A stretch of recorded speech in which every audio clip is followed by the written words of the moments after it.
As a group of thrill seekers entered the amusement park, they couldn't wait to ride the newly opened roller coaster, the Afterlife Express.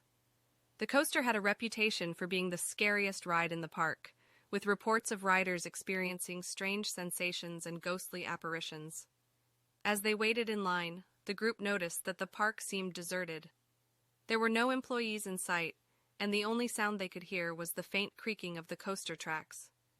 Finally, it was their turn to board the coaster.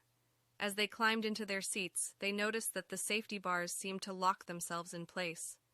The coaster started to move slowly up the steep incline, and the riders began to feel a sense of unease.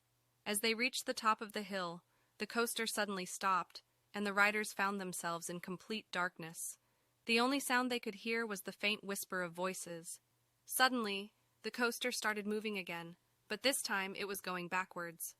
The riders screamed in terror as they saw ghostly apparitions floating in the air around them. Some were the ghosts of former park visitors, while others were the spirits of people who had died in accidents at the park.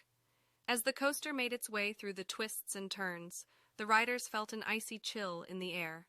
They saw a figure standing at the end of the track, beckoning them to join him. They screamed in terror as they realized that the figure was the park's founder, who had died years ago in a tragic accident. The coaster finally came to a stop, and the riders stumbled out, shaken and terrified. As they made their way out of the park, they realized that the park had been closed for years, and they had been the only ones there. To this day, no one knows what really happened on that haunted roller coaster, but those who were there will never forget the terrifying ride that took them on a journey to the afterlife.